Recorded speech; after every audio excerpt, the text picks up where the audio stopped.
बिस्मिल्लाहिर्रहमानिर्रहीम। अस्सलामुअलैकुम। I hope all of you are fine. जी मुझे उम्मीद है इंशाल्लाह आप सब खैरियत से होंगे। जी इंशाल्लाह हम नंबर थ्योरी के लेक्चर नंबर 3 पे आ चुके हैं। उससे पहले मैं आपको लेक्चर नंबर 2 के जो हमने एक चीज़ रह गई थी, मैं स्किप हो गई थी, वो है कि एन नोट का बता रहा था। एन नोट क्या होता है? एन नोट जो है वो ई पे एप्सिलॉन नोट पे डिपेंड कर रहा होता है। एप्सिलॉन नोट इंडिपेंडेंट है। एप्सिलॉन नोट आप जैसे चेंज करते हैं आपके पास एन नोट की वैल्यू भी चेंज हो जाती है। देखिए हमने कहा था 1/x अप्रोचेस टू 0, ठीक है। 1/n, ठीक है, 1/n अप्रोचेस टू 0। तो आपने जब एप्सिलॉन नॉट 0.1 लिया तो आपके पास n की वैल्यू 11 आई थी। जब आपने 0.01 लिया तो आपके पास वैल्यू 101 आई थी, which is n equal to n naught. So जो n नॉट है वो डिपेंड किस पे कर रहा होता है? एप्सिलॉन नॉट पे, which is independent. So lecture number 3 start करते हैं इंशाल्लाह। अब मैंने कहा था आपको ये बता दूं ज़रा। जी लेक्चर नंबर 3, बिस्मिल्लाहिर्रहमानिर्रहीम। लेक्चर नंबर 3 है, बहुत इंपॉर्टेंट थ्योरम हमारे पास। Every convergence sequence in a metric space is Cauchy. कि हर कन्वर्जेंट सीक्वेंस मैट्रिक्स स्पेस में जो है वो कॉशी होगा।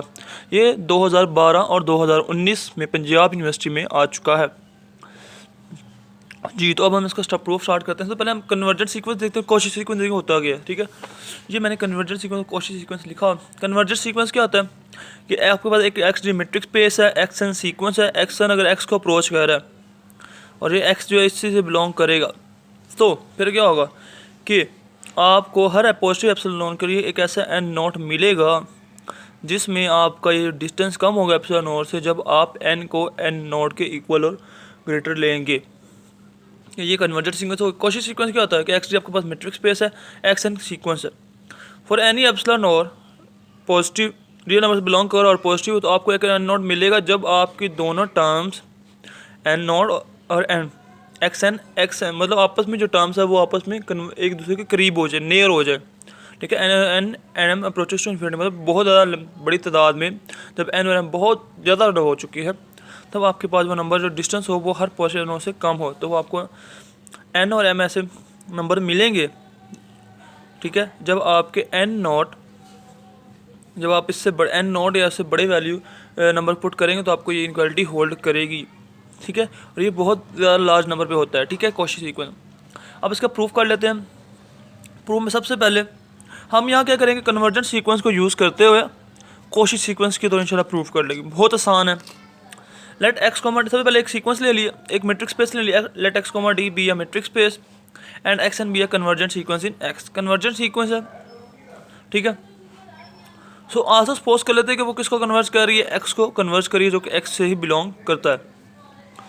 अब देखें फॉर एवरी कन्वर्जेंट है तो देखें हर पॉजिटिव एप्सिलॉन के लिए आपको एक एन नॉट मिलेगा, ठीक है। Such that D x N X, आपको यहाँ पे एक्स एन के लिए जब आप एक्स से मैयर डिस्टेंस करेंगे तो आपको एक एप्सिलॉन नॉट मिलना था, ठीक है। पॉजिटिव एप्सिलॉन के लिए डिस्टेंस कम होना था, कब, कौन से, कि जब आप एन एन नॉट से बड़ा और उसके बराबर लेना था। हर एन नॉट जब आप हर एन के जब आप एन नॉट से बड़ा बराबर लेंगे तो आपको ये डिस्टेंस क्या हो जाएगा, एप्सिलॉन नॉट से कम हो जाएगा। मैं एक खास जरूरत के तहत यहाँ पे एप्सिलॉन नॉट बाय 2 ले रहा हूँ, एप्सिलॉन बाय नॉट बाय 2 ले रहा हूँ। इससे सिर्फ फ़र्क ये पड़ेगा आपकी एन नॉट की वैल्यू चेंज हो जाएगी, और कुछ फ़र्क नहीं इसमें पड़ेगा, ठीक है। अब देखिए बिल्कुल इसी तरह ये एन एक यहाँ पे एक नंबर है, ठीक है, मतलब जैसे रिप्रेजेंट करता है, तो मैं अगर एम ले लूँगा तो एम के लिए भी यही होगा। डी डिस्टेंस लेना एक्स एम एस के दरमियान, मैं सिर्फ ये चेंज किया, सबस्क्रिप्ट चेंज किया, ठीक है। तो एक्स एम एक्स कब होगा, जब एम ग्रेटर होगा, इक्वल होगा एन नॉट से।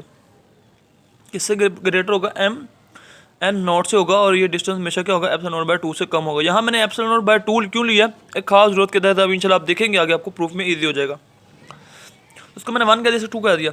अब देखें कॉची सीक्वेंस में क्या होता है, कॉची सीक्वेंस में आप दो टर्म्स को आपस में करीब कर रहे होते हैं। एक्स एन डिस्टेंस किसके दरमियान लेते हैं, एक्स एन और एक्स एम के दरमियान। तो मैंने अब डिस्टेंस किसके दरमियान लेना है, एक्स एन और एक्स एम के दरमियान। मैं क्या यूज़ करूँगा, मैं यूज़ करूँगा triangular inequality d x y less than equal d y x g plus d y g, ठीक है। तो इसको बिल्कुल इसी तरह, अब मेरे पास यहाँ पे कॉमन पॉइंट एक्स है तो मैंने बीच में एक्स को कॉमनली यूज़ किया। D x n less than equal d x N x plus d x m x. So इन दोनों की वैल्यूज़ यहाँ देखिए किससे लेस थी, एप्सिलॉन और बाय 2 एप्सिलॉन और बाय 2 और दोनों एक ही बराबर है, तो यहाँ पे मैंने इक्वल का साइन हटा दिया, तो क्या आ गया एप्सिलॉन और बाय 2 प्लस एप्सिलॉन और बाय 2, और वो किसके इक्वल आ गया, एप्सिलॉन और के इक्वल आ गया। तो यही तो हमने प्रूव करना था कि जब भी इन दोनों के आपस में डिस्टेंस लेंगे, जब आपके पास यहाँ पे n और m क्या होंगे, n नॉट से बड़े होंगे, तब आपको क्या मिलेगा, आपको ये डिस्टेंस आपका क्या होगा, ये हमेशा एप्सिलॉन नॉट से कम होगा। तो जब मैंने ये प्रूव कर दिया तो इसका मतलब क्या है कि action is a Cauchy sequence. देखिए ये बहुत ये आसान चीज़ है, बस आपको कोशिश में भी आपको एक दफ़ा समझ ना आए सुन के, लेकिन कोशिश किया 2 से 3 मरतबा समझिएगा, देखिएगा इंशाल्लाह, फिर आप देखेंगे आपको समझ अच्छी तरह आ जाएगी इंशाल्लाह।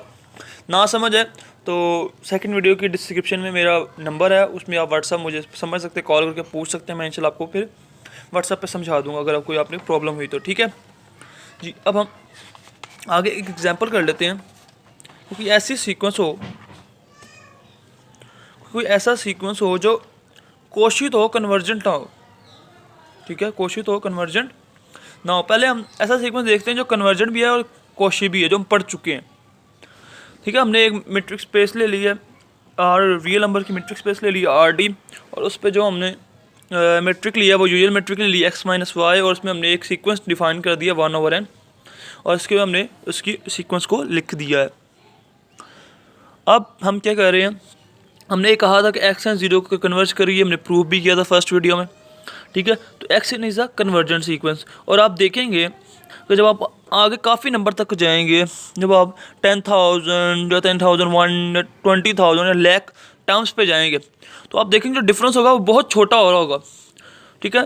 तो वो आप देखेंगे वो डिफरेंस आपस में करीब हो रहा होगा, तो जो नंबर है जो आपस में वो टर्म्स होंगी वो क्या होंगे, करीब होना शुरू हो जाएंगी। तब जब आप बड़े हाई नंबर पे जाएंगे, लाख टर्म्स पे या करोड़ टर्म्स पे, तो आपका जो नंबर है वो आपस में करीब होना शुरू हो जाएगा। तो इसलिए कॉची सीक्वेंस भी है, मतलब कॉची सीक्वेंस में प्रूव करने पे मैं नहीं जा रहा, लेकिन कॉची सीक्वेंस हमने कर लिया, ये है, मैंने समझा दिया आपको थ्योरेटिकली।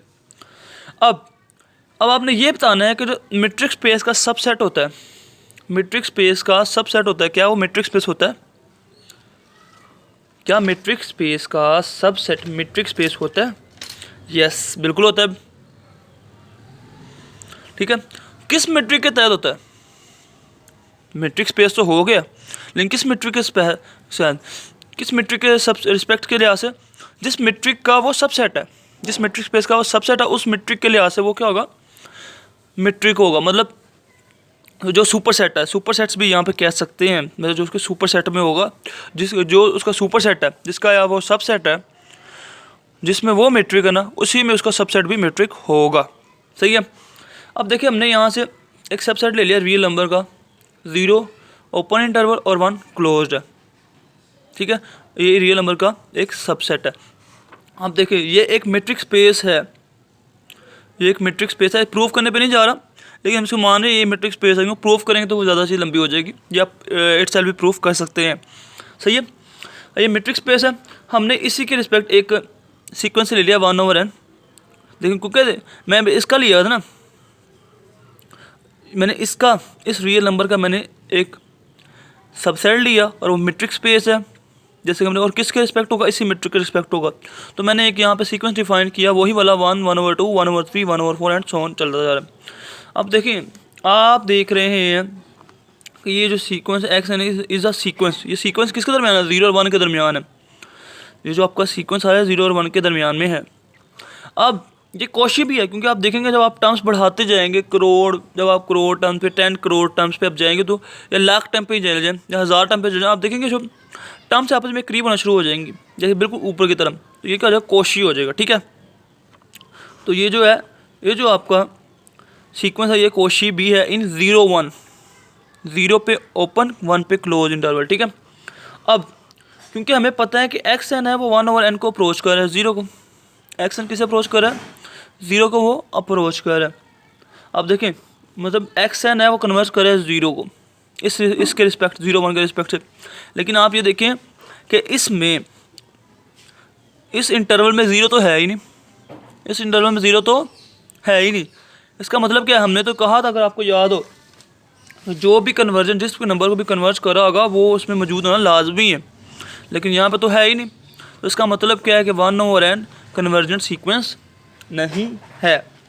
किस मीट्रिक के तहत? 0 1 के तहत। ऊपर कन्वर्जेंट था, कॉशी भी था, लेकिन यहाँ पर वो कन्वर्जेंट सीक्वेंस नहीं है इस मीट्रिक के सबसेट के मीट्रिक के तहत। ये आपका क्वेश्चन 2017 में आ चुका है कि कैसी आप एग्जांपल दें कि वो सीक्वेंस कॉशी हो लेकिन कन्वर्जेंट ना हो। तो आप ये एग्जांपल वहाँ पे कोट कर सकते हैं, 2017 के पेपर में आ चुका है।